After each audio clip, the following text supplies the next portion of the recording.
I truly believe this. This is what I preach, and I preach it for a reason. Is when we talk about decluttering, it's not just clean out your closets, but that does help. Because think about it. When you go and you're like, I'm going to be, a hall closet, a junk drawer, you name it. When you clean that out, your nightstand, something like that, you feel better. You breathe easier. You walk by it and you're like, hey, that looks good. So I do recommend that. But more than that, in the way that we live, all the thoughts we're having, all the to-dos, all the things that weigh on us, the obligations, to me, that's probably the weightier item. Get that all down and out of your head. The biggest lie we tell ourselves is, I'll remember that. The biggest problem we have is that the stuff that we try to keep in our heads because we think we'll remember that are taking up so much energy. It's like apps on your phone that you're not even using that are draining your battery, right? So get it all down into a safe space, and a safe space can be a notebook.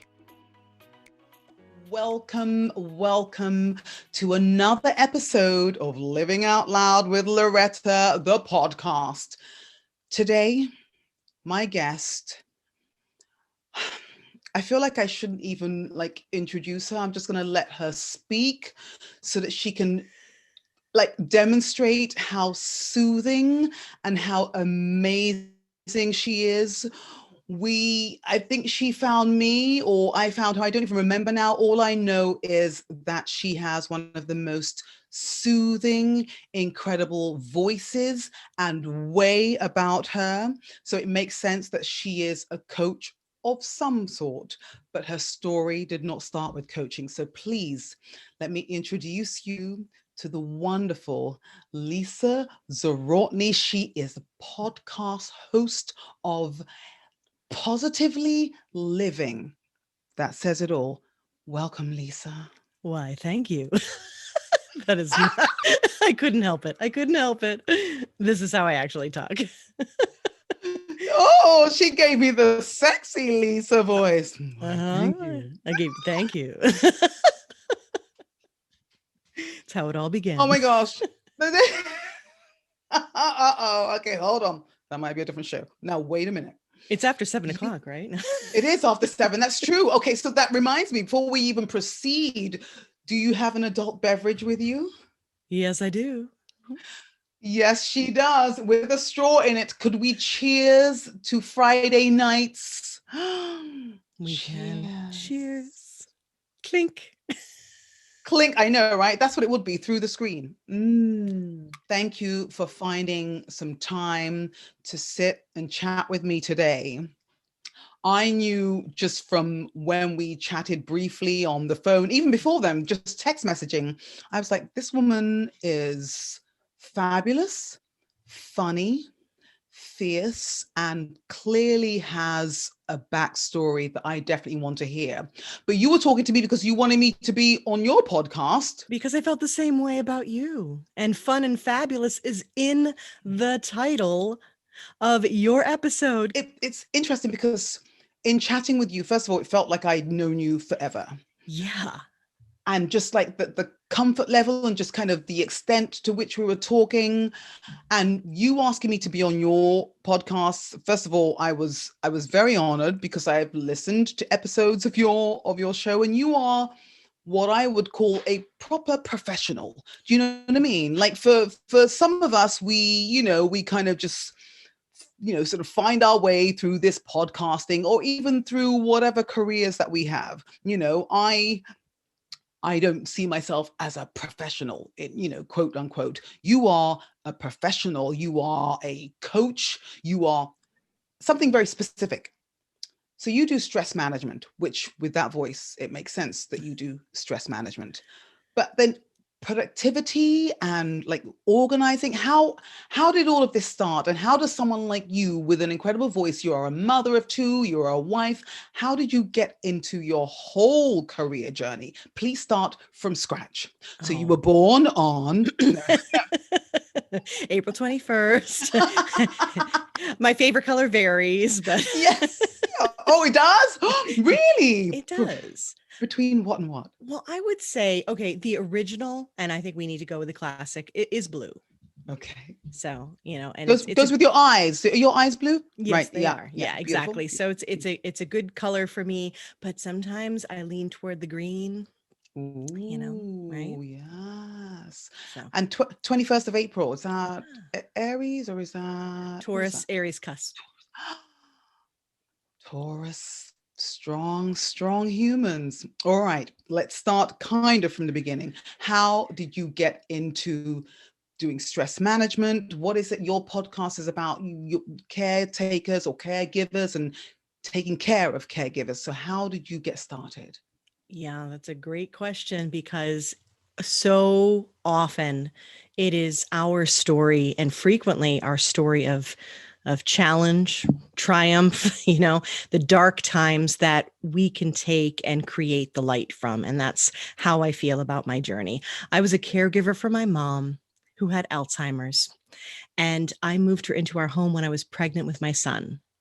And then I was pregnant with my daughter, and I cared for the three of them and my sweet, dear husband, who was there supporting me and just stepping back and allowing me to pour everything into these beautiful humans.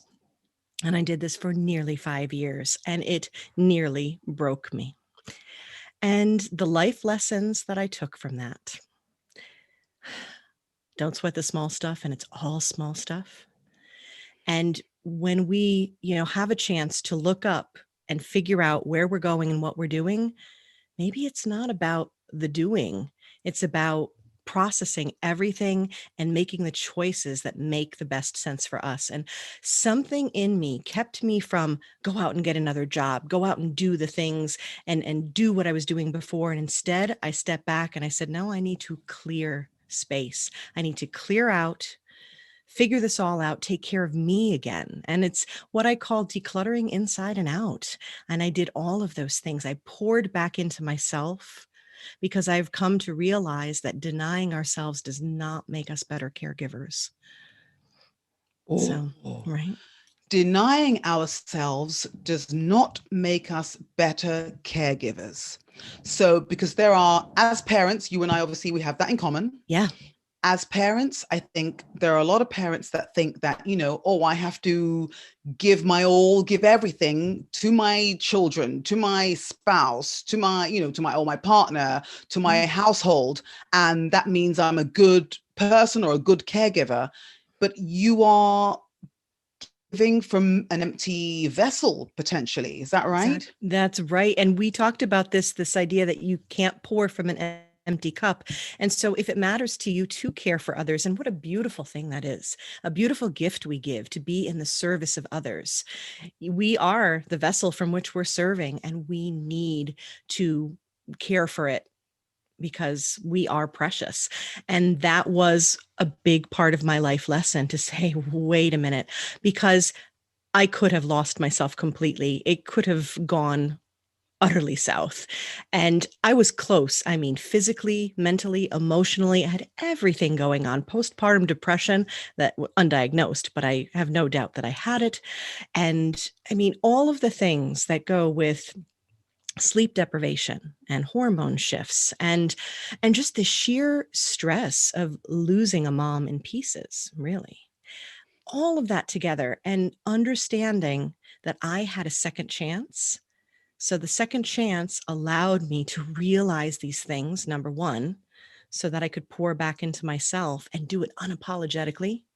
And then number two, be an advocate for those who still weren't quite sure yet. So thank you for letting me say these things. I hope you all hear this.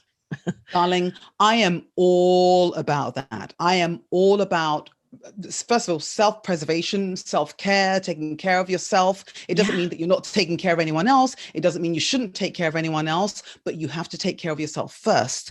So talk to me a little bit about what the moment was like for you. When did you realize? I mean, first of all, the whole, my mother, I think I mentioned this to you on your show, but for my audience, I think they know, but my mother passed away from stomach cancer. Mm. So she was diagnosed and then had treatment, and then she went into remission, and it was fantastic.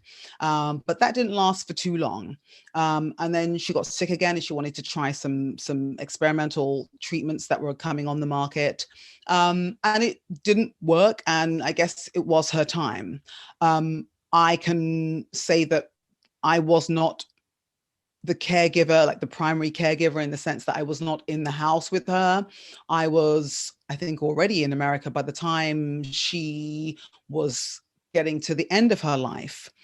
We spent a lot of time talking about life and the end of life and what she wanted for the end of her life.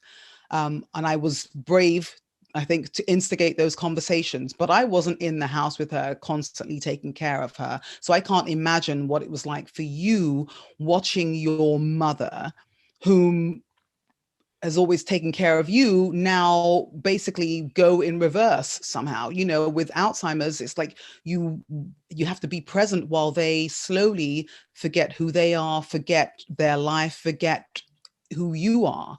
So that already is an emotional burden. And then you have young, small, new, fresh human beings that you have given life to, that you have to be present for. And of course, you've said, you know, I think probably on one of your episodes, that you had to then, you know, have time for your wonderful husband. Where was there time for you? So when did it dawn on you that you had to pour time back into you?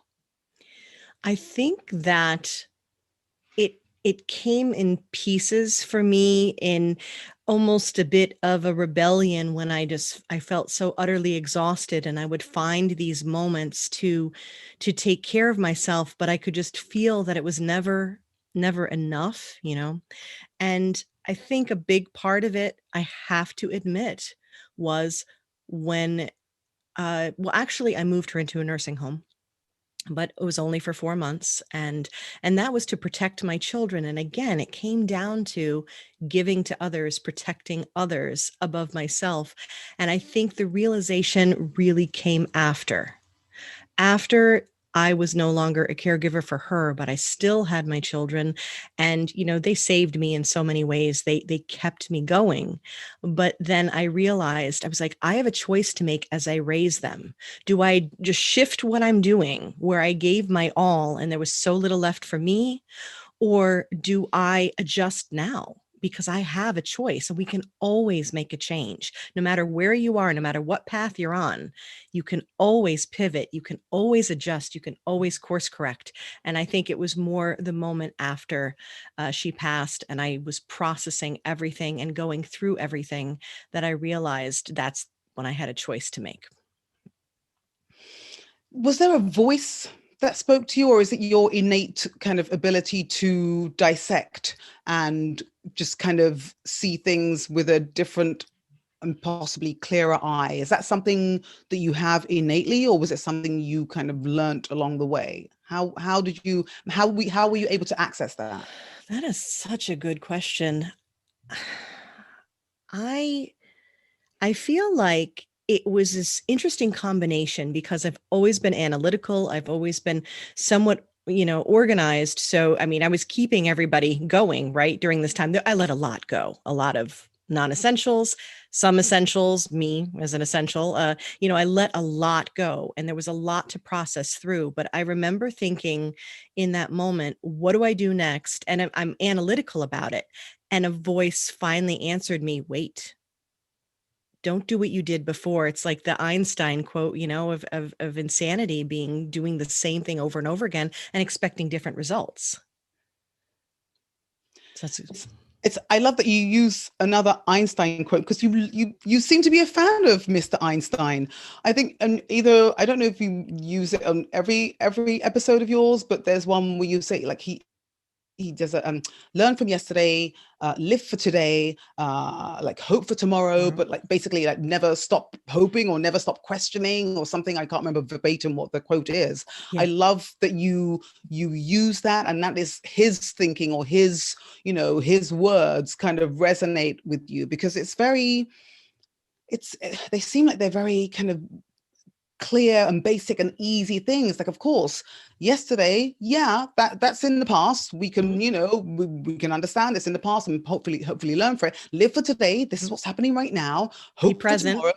Yeah, be present, hope for tomorrow. The voice, however, the voice, I feel like a lot of people have the voice, the instinct, whatever Mhm. it is, but aren't able to either access it or hear it and ignore it, or what? Like, how do you have to have a certain gene to be able to say, okay, I can hear a voice in my ear, in my head saying, you need to do this, but I'm ignoring it, but I acknowledge that it's happening? Or do you, like, is that something you're trained to do, to pay attention to?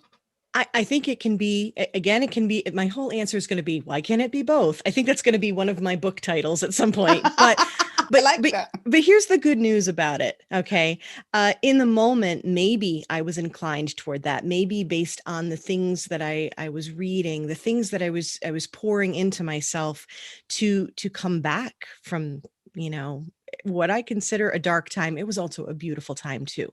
There was a lot of love, right? There was a lot of moments where I was like, this is very, very hard, but I have my mom here and she's able to love on my children, even if at some point she doesn't quite know who they are. These are still human beings loving each other and connected to me. So even in all of that, as I was coming out of it, because it's never like, okay, this chapter is over, we're turning the page. There's a lot of blending that happens as you transition in your life. And at some point I began reading, and I was exposed to thought leaders who were giving me these ideas, and you don't know what you don't know, right? Mm, So, and that's the magic of coaching, and that's the magic of being in communities and listening to podcasts like yours, where you're having these conversations and you're like, aha, oh, hey, like, and you have these moments where something clicks. Maybe you need to hear it multiple times over.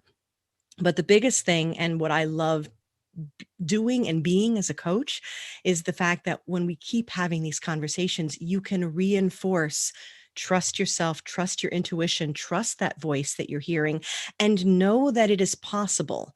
I think so often we think big picture, like, well, how could I possibly get to that point? And it's like, well, you don't, as your first step. and understanding that it's not going to happen overnight. Right. Finding, pretending to have a semblance of patience. Like, I'm not naturally born with patience.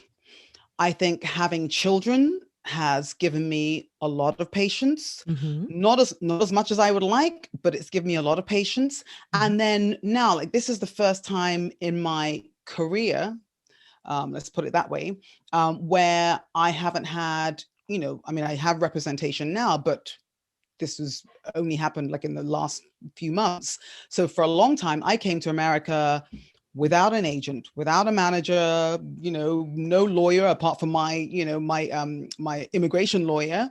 And it was like, okay, you're coming here to work, so go and find the work. There are resources out there. Go and do it. If you need to go and do open castings, for my audience, I came here as an actor. Mm-hmm. And in New York, there's a lot of, and California, I guess, as well. There's a lot of open castings, at least before COVID. So you might get there at like 5 a.m. You'll get there, and it's like the American Idol castings, or, The Voice. You get there, there's a line 10 miles long. It's like, it's the crack of dawn. The sun's not even up. And for me, coming from working as an actor in England, where I went to one of the top 5 drama schools, the Royal Central School of Speech and Drama. So, darling, I shouldn't have to wait in line. No, that's not the attitude to have. Mm-hmm. Listen to your voice that says, okay, you got here. The universe made it easy for you to get here. You are legal. You are able to work. Go out and find the work that you want to do. It's not going to come to your doorstep. It's not going to come knocking on the door or ringing your phone like it did in England. Go out and work. Just do whatever it is that you can do to provide the opportunities for yourself. That's right. The universe has done some of it. Now you have to do the other part and Mm-hmm. listen and follow through. It's interesting to me the amount of people that I have met in real life and on the podcast that just kind of have the voice, hear the voice, but ignore what is instinct. And I know for many years we've called it, female instinct or the women's instinct. I think men have it as well, or non-gender specific. I think all humans have that instinctive voice, but it's a case of whether you listen to it. Now, Yep. you knew you had to take care of yourself. And I know you said you probably had postpartum, but it wasn't diagnosed. Were you aware whilst it was happening that this was probably what was going on, or was it kind of all blended into everything that was happening at the I time? think it was very much blended because I was in, utter survival mode, which unfortunately too many people can really relate to, but Yeah. it gives me great empathy for that. And, whatever it is that you're going through, where the stress levels are so high, you're just trying to get by. And I was like, I don't know what's going on with me. And sometimes you feel crazy and sometimes you feel all the other things, you know what I mean? But you put one foot in front of the other. So the first job was surviving.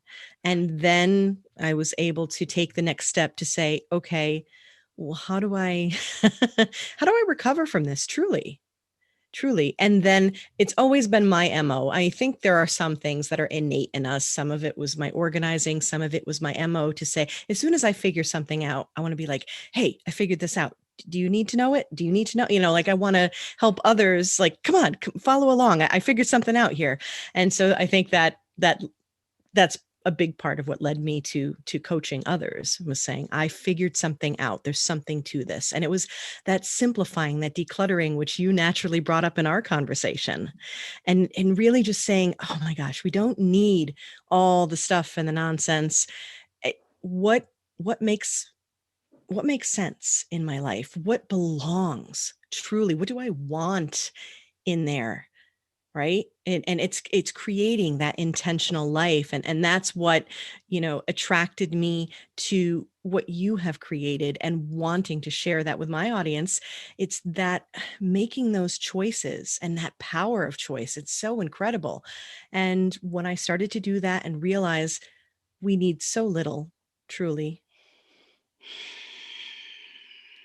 And it's so, there are so many ways to not recognize that, because if you're on social media or if you watch any kind of, sort of trending popular TV, Yep. we think that we need everything and more. Like you need the best of everything and then the next best thing. And I have been guilty of that probably for most of my adult life, growing up with a mother whom, as a role model, first of all, I think I'm one of the, like, I'm fourth in, I'm the fourth of five children, Mm-hmm. and I saw my mother in the years rather where she was being very physically abused by my father. Mm-hmm. I also was a recipient of the abuse from my father, and then I saw her rise like a phoenix. Do you know what I mean? And take control of her life, like get her brain cells had been, brainwashed, I guess, get the use of her faculties back, Mm-hmm. and work like an incredible beast, to earn her money, to buy her first house pretty much outright. You know what I mean? A 4-bedroom, new build, whatever. And at the time when it happened, I was, so young. It was just like, oh, okay. Oh, we're moving out of the projects in England. We don't have the projects, but we have things that are similar to it. Mm-hmm. We're moving out of, an apartment, a flat, into this big house. Oh, we're all going to have our own rooms and whatever else. And daddy has nothing to do with it. This is all mummy. Wow. And she was already being a role model at that time without us, even us younger ones, even being aware, That's right. But the whole thing of self-preservation, I don't think she took very good care of herself, because I think, like many parents, it was about making sure I take care of my children, make sure that I provide, make sure I be for them what they need, as opposed to being for myself what I need. So I love the fact that you were able to care for your mother, and also make, I guess, what probably was a difficult decision, to actually then put her in a nursing home, you know preserving your children, because yeah, for them to see all of the decline, all of the deterioration, it's not necessary. It's a lot for you as one human being to take on, because you're the only one that is her daughter in that household. The fact Yeah. that she was living with you is already fantastic. Some people don't even do that. It's like, oh, parents are getting sick, all right away into a nursing home. So I commend you, and I love the fact that you made that decision. It's a tough decision. God bless you for doing that. Thank you. Your light, and you just the light, the air, the freshness that you bring is incredible. What made you what gave you the heart or whatever to kind of think, okay, I've learned something which is useful not just to me, but it's something that I can pass on to others? How did you make that decision, or was it just a natural thing to want to pass on what you learned? I think wanting to pass on what I learned was a natural choice for me, in part because, you know, it was so tough for me. And my immediate feeling is, I don't want others to suffer this way. I've come to realize that I can't help them avoid it, No. but what I can help them do is have better tools than I did and to navigate it better. That's what I've come to realize in my path. But as I healed and as I figured things out, the first thing I figured out was the decluttering and the idea of releasing, making a path, clearing space, making space for what matters. And part of that is learning how to figure out what matters and acknowledging it. Like you said, listening to that voice, understanding what it is that you want and deciding to go for it, and then clearing that path so you can go for it. And I started in a very traditional way as a professional organizer, because you can look at tangible items and say, this is blocking my path. I need to do something about this. But as soon as I got into a home and started helping someone, I was like, oh, head and heart. It's all head and heart. If we can figure out the connection there, it's not about the stuff. It's not about how we pick it up, what we do with it, whether you keep it or not, what kind of bin you put it in. It's why it was there in the first place. What happened that caused it? When we get to that root cause, we change the game. And And it's easier to let go. It's easier than to release it. oh, goodness, yes, because then you realize, because the first thing I say is, if I say, give me that, get rid of it, what you going to do? No, I paid for No. it. No, it was given to me by my great uncle, blah, blah, blah. No, You it's want to take it? mine. No, I'm taking, no, I'm holding on to it because it's Yeah. our, of course, that's our natural response. But when you say, what is it that you want? Well, I want to sing and I want to act and I want to entertain people and connect with people. And okay, well, then do you need a space to do that? Yes, I do. Okay, well, then let's make that space. And then suddenly, when you give that space in your life a purpose, then you're like, okay, maybe I don't need that ottoman or whatever. You know what I mean? It's like you start to look at things differently because you figure out whether or not they belong. Okay, Lisa. So I've been thinking about you all day, and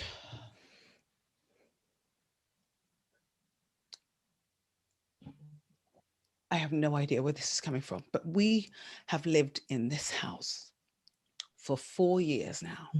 We moved from a smaller house to a bigger house because we had a second child, and our babysitter slash nanny slash like just life savior needed her own room. She's a grandmother herself. It wasn't right that she was sharing with with a child. So we moved into this space. It was a space we took on, and we knew it needed renovating. Mm-hmm. And we knew we didn't have the money outright to do all the renovating in the space of time that I would want it done, which is Yesterday. thank you, right? So Yes. this has taught me patience. Mm-hmm. We have most of the house done, but we had up until I think maybe February of last year, so just before quarantine, we have had a huge lockup space with a lot of furniture, a lot of stuff that we've been paying for the last 3.5 years, I guess. Mm-hmm. And I think maybe January of last year or just before, I said to my husband, we need to get rid of that space because there's nothing in that space that we have been using on a daily basis. We're not in that space every day picking up something. So what is it for? Let's just empty out the space, give away what we can, bring the rest of it to our house. We've got a, 4-car garage. We'll put stuff in there. The fork, we've got our cars, we've got vans for work, etc. We haven't had a car in the garage since we've moved here. It's full of stuff, including empty boxes. And I can't remember what I was watching the other day where it was basically, it was almost as if it was talking to my husband, because my husband is one that keeps the empty boxes. And it's like, well, why do you, oh, it was the Elvis Duran show. That's what it was. It's like, why do you need to keep a ton of empty boxes? Oh, you never know when you're going to need them. Okay, well, if we haven't needed to use 20 empty boxes in a week, we don't need to keep 20 empty boxes. There's furniture, there are clothes, there's this, there's that. I go into that space, I feel very overwhelmed. My head feels cluttered. Mm-hmm. I get what I need, which most of the time is, well, for Christmas, getting Christmas stuff, or now that it's winter, getting the Duralogs to light the fire, and I close the door and I come back into the home that is nice and comfortable. What would you advise to someone like me that feels that it's too big of a task? Do I ask strangers to just come into the garage and just clean it out? It doesn't matter, because if we haven't used the stuff there, then we haven't needed it. However, my mind is saying what you said in the beginning, like, okay, you want to take that? No, that chair, we could use it for such and such, or it could be useful for, or I could donate it to, or my neighbor might. But I haven't done it. It's sitting and taking up space, and I'm not able to have a space to do something, or a rec room for the kids or whatever. What would you say? This is not supposed to be a therapy session or a coaching session, but I'm going to use the fact that you are here and this is your specialty. What would you say to someone like me or me? First of all, I would say take a deep breath because you already have awareness, and that's the first step. It's always the first step. But in this case, it also needs to be awareness and understanding that is communicated with your spouse. He's a big part of this too, in understanding where he stands, helping him understand how much this is affecting you. That suddenly it welled up and we're here talking about this, right? So, and I'm sure there are so many who would be right there with you in feeling this. Right now, you have this, in a way, it's an opportunity, it's a blessing and a curse where you can close the door, but you know it's there. And that is the power of clutter that you are helping everyone see. That's the power of it, that it reminds you of unfinished tasks, that it's constantly weighing on you. The outer clutter and the inner clutter, I mean, they play constantly. That's why I was saying that's really, I spend so much time in the headspace. The first thing is tackling the decisions and the headspace. And that does come with a conversation with your husband of how much this is affecting you. And, discussing it's like your collective values on what matters to you in terms of what's in the space, how you want to use the space, setting up a family plan, dreaming together is a really great way, like creating a vision board together while it's still winter and it's a little bit challenging. I mean, we're in the middle of a pandemic. It's still winter time. So of course, this is a tough time to be like, hey, can we clean out the garage? But it is a beautiful time to start dreaming about how you want to use that space. Just like with good and bad habits, where I don't even like good and bad so much, but more like things that serve you, things that don't, is that you crowd out the things that don't serve you with the things that do. The first step is having family communication, maybe a family vision board, having some going into the fun and the creative that is, your wheelhouse, right? To say, how do we want to use this space? Because when you give everyone purpose, that can help them with those choices. Then the next step is getting resources. And the good news is, you don't have to hire somebody to come in and take it all. You can hire a professional organizer. There are many of us, including me, who does virtual organizing, where you have the coaching sessions and you kind of go through and you take inventory and you understand what you have. There are definitely steps you can take, but honestly, the first step is this understanding and acknowledgement, just like you were saying to me earlier about that voice and saying, you know what? I have this beautiful home, but I've got this one spot and it's on my heart and it's not letting go. I have to answer that call. Does that make So sense? what, yeah, it Yeah. makes sense. It makes sense as I'm listening to you, but I also know and I'm aware that, I'm one of four in this family, Yeah. and it seems like I'm the only one that is, I'd say, maybe very pedantic about, things being in a certain place and whatever, in certain order. Like Yep. they're all very comfortable, just kind of having everything strewn everywhere, and doesn't matter if things are clean or not. And I sort of think, okay, I, I don't, I have. I do have a, strong position in the family, but when there's three of them, and my husband obviously is the age he's at, my daughter, she's 11, like to get her to clean her room. We did 3 weeks ago the cleaning out, and my husband helped her, like the Legos everywhere. Now it's all boxed up in a box that she didn't want to happen. But now that it's happened, it's like, look at all this space you have. Now you have space to do puzzling and whatever else. So maybe I could use that as my argument to say, okay, we could have space in this big garage space to kind of do other stuff. And can you, family, can you see it the way that I'm seeing it? Like I need, like, I like the idea of us all being involved, like saying, okay, let's all look at this space. What could you imagine this space being? Exactly. Okay. Yes. It's Okay. that conversation because I'll tell you right now, take heart, professional organizer here, productivity coach. I have kids, the same thing happens. I mean, everyone's their own person. Everyone has different clutter thresholds. This all happens. Some of it in communication is also impressing upon the others who love you that this is difficult for you. And so maybe it doesn't matter as much to them, but you matter. And they can help you by fill in the blank. It's that understanding that it is an act of service and an act of love to you to engage in this organizing and to help you with this or whatever. But I tell you, dreaming about how you can use a space, you can have more fun as a family, how there can be activities and things like that. That's huge. And at the very least, that as a first step, because you always need that one step. We don't need to talk about all the steps. That one step is really what's going to get you moving, right?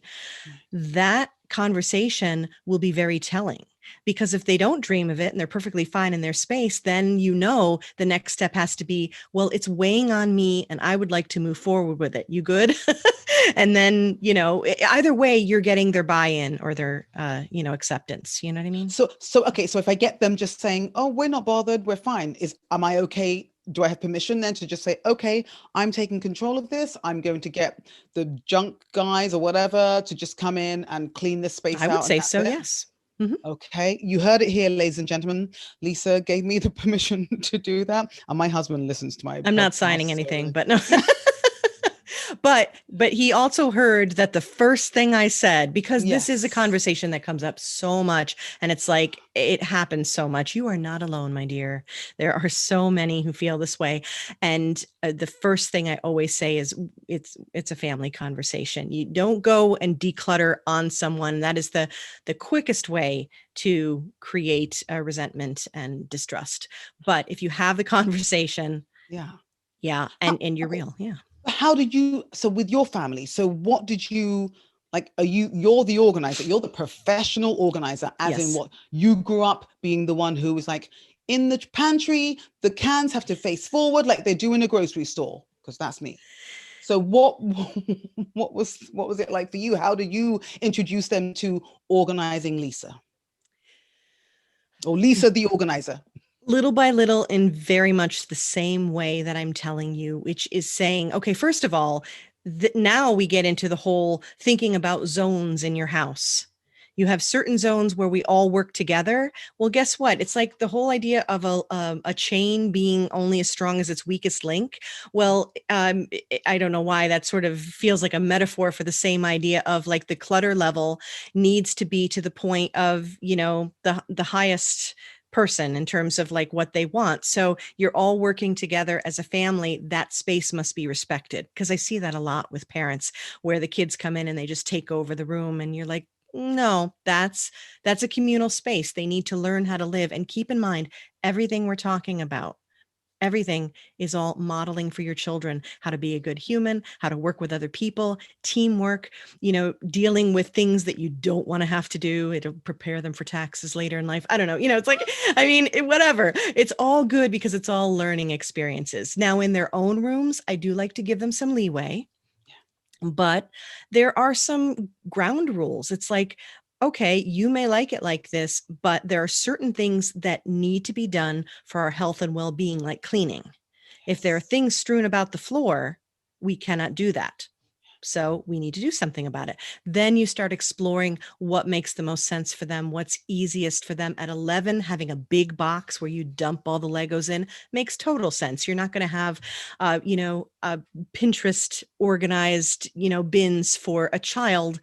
That doesn't make sense. All of these things are exploration in terms of the type of kid that you have, what they want, what drives them, what makes them happy. But the biggest thing, and this is for any habit, right? Enjoyment and appreciation are the best indicators that we will continue something. And if you can find their motivators, if you can find the thing that makes them happiest and feed into that, then it'll promote that positive behavior. See, this is it. So the big post-Christmas cleanup started 2 weeks ago. I was supposed to finish downstairs last weekend. It didn't happen. I took Saturday off, and it was wonderful. We lazed around, did nothing, Love but it. well, it was wonderful. But the for her, because she's not into cleaning or whatever else, but she is at that age now where, she has a couple of girlfriends who are in our little quarantine. Mhm. So occasionally there'll be play dates and sleepovers. So my thing is like, but you want your friends, if they're going to come over, you want there to be space for you to hang out, and not just everyone on your bed or everyone in the communal space, Right. because of the way that our house is, and we took down walls or whatever. So the main area, my husband calls it the great room. So it's like Mhm. everything is all one big room with, columns here, there, whatever, to sort of dissect the spaces. But it's one big space. You guys are 11. There are certain things you want to talk about where you might not want mommy and daddy, who are sitting on, mommy's over there in the, the section of daddy's over here, whatever, lounging, looking at his phone, whatever. You don't necessarily want us to hear. So you might want to be in your room, but it needs to be, there is space there, but it's covered with stuff. So Mhm. you need to make the space and clean stuff so that your friends will feel comfortable being there and you guys can lounge around. Now that it's cleaned up, you now have space to puzzle, to get they're into doing 1,500-piece puzzles, whatever else. They have space to do that, and she's Mhm. loving it. So I think if I can not bribe her, but just kind of entice her. So, even books, she's a crazy, like, avid reader. Yep. She's got boxes of books that were just like piled up or, hidden under things. I'm like, babe, you don't even know what books you have because they're all hidden away. They're under this, under that, whatever. If you actually make use of the space you have, including the shelves, and give some books away, the ones that you've read multiple times, you can see the new books and you have space for the new books that are given to you so that you can read them all. She's loving it now. There you But go. this is the first time in 11 years that I've been able to coax her into this. With my son, he's 6. So we kind of just did it, and he just had to help, and he loves the space that's now created There you go. because we now have space to put in a little drum kit that his grandmother got for him. Okay. And Exactly. There you it's like, go. okay, now you can explore your musical ability. You're out there playing the piano, then you come in your room and you're playing it. Do you like that? Yeah. Well, then let's keep this neat and tidy so that you can have space to do the things you want and potentially have play dates. I can do that with them. With my husband, Mhm. it's more the kind of emotional thing of just like, baby, it's too much. Your beautiful piano is full of every single letter from the whole world, every single thing. It just, look at that beautiful piano. Look what it looks like. It's not so great. He'll do it just to keep me quiet, but it's not necessarily his thing. I Right. don't want to start an argument, but I'm hoping that because he doesn't want to upset me or whatever, he'll kind of do it and sort of take care of it. But all three of them don't care about the space and what it looks like.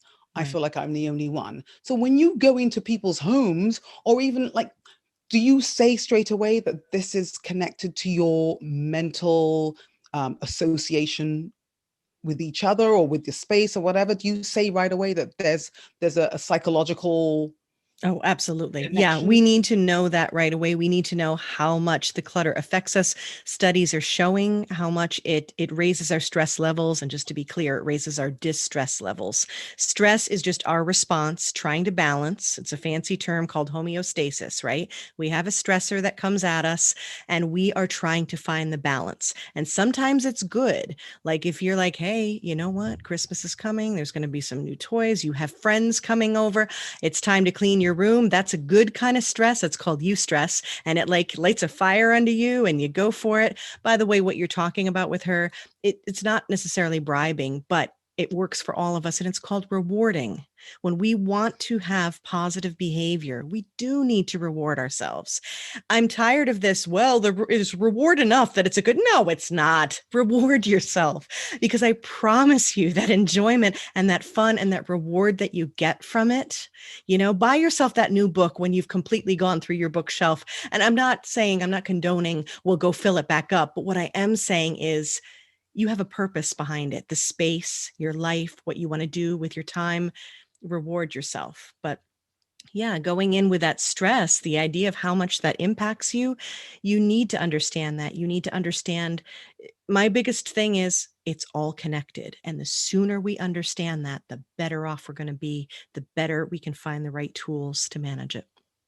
So, okay, when did you decide to study this? Because this was something you decided, okay, it's an important thing and it's important to me, and I Mhm. want to be able to share what my natural gifts are. Did you know that there were courses that you could take to actually, sort of get certified in this field? Well, first, I started with the National Association of Productivity and Organizing Professionals. And I knew I wanted to get into the productivity side, even with naming my business Positively Productive. It was like I knew that was the end game. It wasn't just about, let's go into the closet and organize. I knew there was something deeper, something bigger at hand.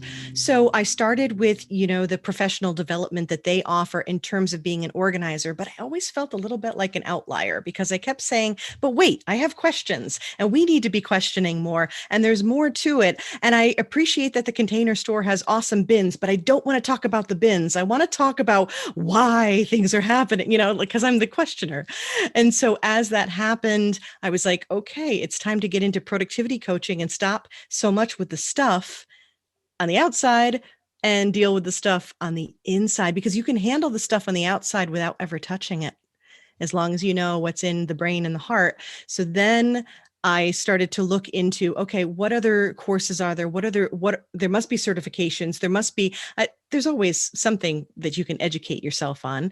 And I got a life coaching certification. And then as I kept working with people, I kept discovering the nuances and the connections. And then I kept getting certified. The most recent one was the stress management, because it came to me the more that I worked with everyone. I'm like, well, what am I really doing here? Oh, I'm reducing this stress. And that's, yeah, I need to understand this more. So that was my latest certification. But it was progressive as I worked with people and as I discovered more and discovered more with them. I wanted to learn more to be a better coach. Yeah, I love that you said that, because you state in your I think it's your introductory episode that you Mhm. you don't have all the answers, but you Mm-mm. know how to ask some really good questions. Yeah. So I'm guessing, yeah, while you were studying and studying people, because while you're working with people, you're studying people, and that's the best kind of studying, right? Life study, really. So Absolutely. you're learning more and more about the deficiencies or what is needed, what is necessary, and then you go and get the knowledge. You Mhm. go to the library, whatever, you go and take the course, and then you're better equipped to kind of help people. So what are your stress points? Like how do you manage your stress? Well, for starters, I know the things that I need that calm me, that take the blood pressure way down. And when I maintain those, and so that's where we get into the productivity side when we're talking about habit development. And that's when we talk about intentionally creating a a calendar that supports what we need. That's where we get into that self-care, right? What stresses me out is when I don't get the things that I need. Like I don't, oh my God, if I don't get sleep, I'm horrific. Horrible. Just Okay, hold like, on. What? Just tired, really tired. Yes. oh, just tired, cranky. It's such a trigger to me. You know what I mean? Things that stress me out are when people question me too much. Which is funny because questioners don't always like to be questioned, but only because I'm such a questioner that when I say something, explain something, offer something, I don't mean if you ask me questions like, please explain this to me. I don't understand this. Teach it. Wait, explain that again. No, all that's great. I mean, when my family's like, why are we doing it this way? Or, like, Mm-hmm. like, Questioning your beliefs, questioning your methods, questioning your ways. It's like, really? actually, I don't even mind that if I'm like, if you have a better way, I'm willing to get into this conversation. If you're Mhm, just being snarky with me and you're mm, disrespecting me, then I have a mm. problem with it. But I would say probably the thing that stresses me the most is when people question my integrity because it's such a strong core value for me. Oof. You see, I okay, maybe it's because I fell in love with you obviously a few weeks ago, but to me, someone like you, who if you just hear your voice and your voice alone screams integrity, it screams comfort, it screams empath, it screams community, it's like a hug. Your Mm. voice is like a hug. Do you know what I mean? So for someone to question your integrity or where you're coming from or what your motives are, what are their issues? Like what is it that's making them be distrustful of someone or something so trustworthy? That's a good question, right? Yeah. And I've learned. So you see, and that's another tip for stress management. Thank you, Loretta. Which is that we come to understand that here's a quick one. That the Mayo Clinic has the 4 A's, and so you have adapting, accepting, altering, and I've forgotten the fourth, but I'll look it up. So with those, it's this idea of saying, okay, it's on them. It's not on me, but it does rile me up. And of course I also get very stressed out when there's injustice and people are hurting each other and treating each other. I mean, I get very upset as well, but yeah, that raises it too. So some of it, and we talked about this as well, paying attention to what comes into our worlds, how much we get information, where we get the information from. See, that's all clutter in a sense. It's all affecting how we live our lives. But Yeah. And I think I told you on when I was when you had me on your podcast, which I cannot wait to hear. But me too. I had to make the decision to reduce the amount of information I was taking in. I didn't grow up being someone that loved to listen to the news. Listening to the news or watching the news was for old fogies. It was what my mother used to do. Yes. 10 p.m. at night, she'd sit there in her very comfortable chair, watching the news, and she'd watch it for like an hour, whatever. It was BBC News or whatever. So for me, this is it was a sign that I was clearly an adult now. So I wanted to watch the news. I wanted to hear what was going on. And it went from watching sort of local news to here in New York, to then world news, to then switching over to PBS and watching their world news, which as time went on, it became more and more about politics and everything. Mhm. And it became more and more stressful. And it was I don't know how aware I was about how it was affecting my energy, especially with my children, because I'm home with my children throughout the week Yeah. generally. unless if I had a gig, then our wonderful, surrogate nanny, surrogate grandmother, rather, I would say, would be with the kids, and it was fine. But if I'm here, then I'm listening to the news at a certain time while I'm washing up from the dinner or whatever, and it was making me more and more tense. And also, I think my daughter was sort of taking in some information as well, Mhm. which I'm not saying that we should, remove the news from our children. If you're sort of 7, 8 and above, and you can understand language, then you can understand what's going on a little bit in the world. Because in school they teach about certain things, and you should be Right. aware of certain things, but they don't have to hear everything. And I think I was not paying attention to that because I was getting so wrapped in what I was hearing, and the stress of it was really impacting me. And I they had feel to, it too. Kids, I mean, they're yes, sponges to how you're responding to the world.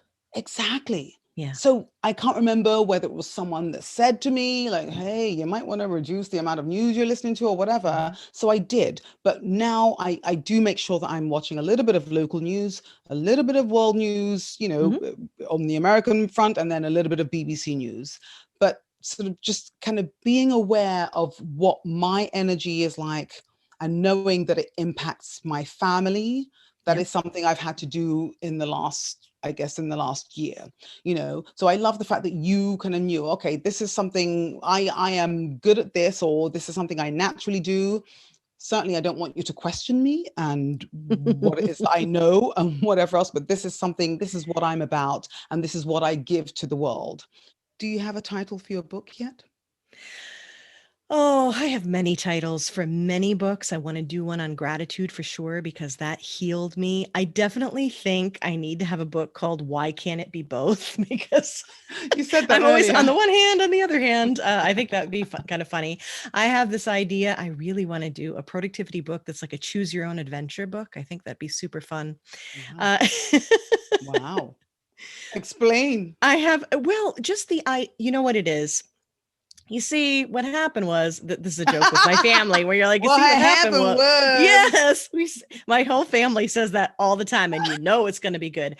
I'm tired of being in industries where people come out and they give you the answer you think you want, which is, this is how you do it. Like, well, how do you know? Do you even know me?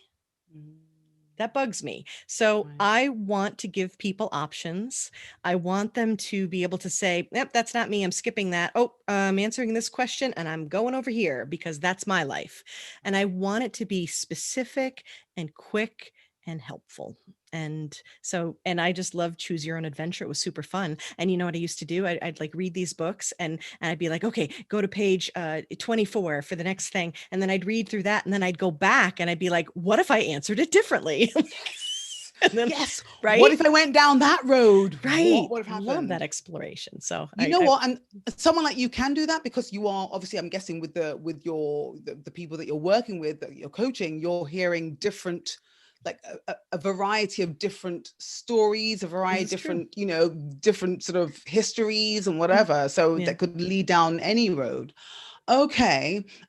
Talk to me about your love of singing. My love of singing. Yes. I, And I still don't know the movie quote. I'm on my podcast I and I'm still love singing singing. or whatever. Yeah, It's from the movie Elf. Will Ferrell.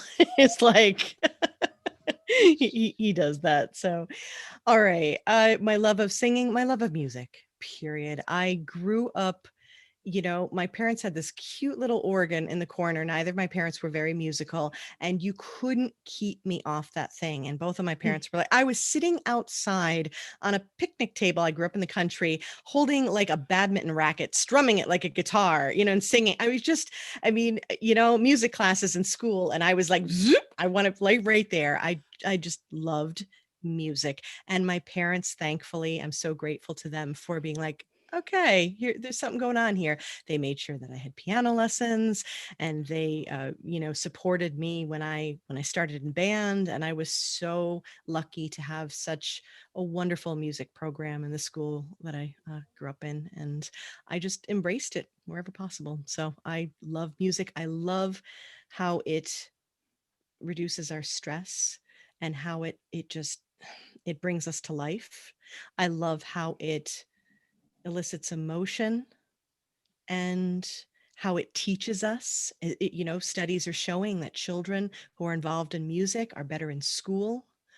I love how it can impact our productivity. So that's something I'll have in a future episode. I'm looking into to speak to a music therapist and have them on as a guest. I think that's gonna be good. But yeah, I just love Now, music.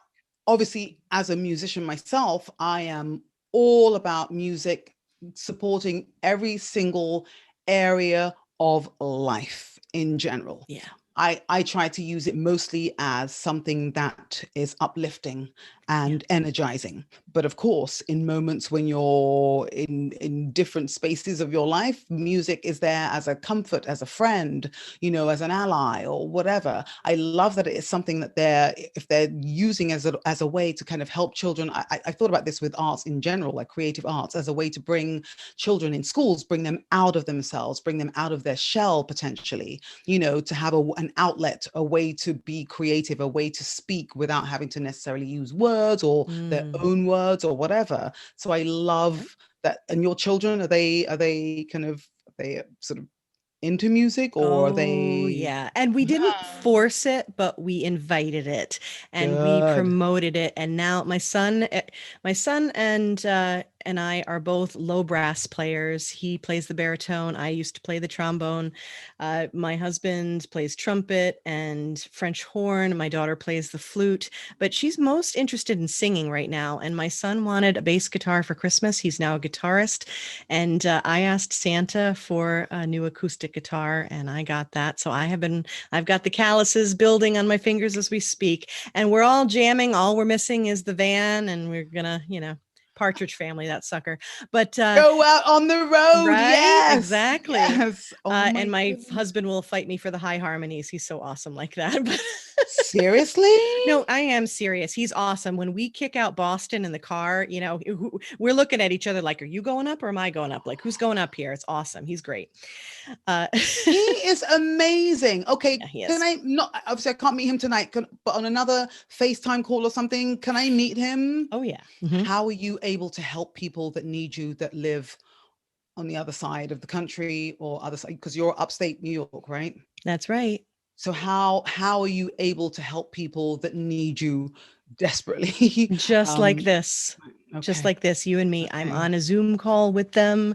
If we have to, we can do a phone call, but I love the face to face. I've even done virtual organizing. I have done virtual organizing, helping someone organize who was in Ireland.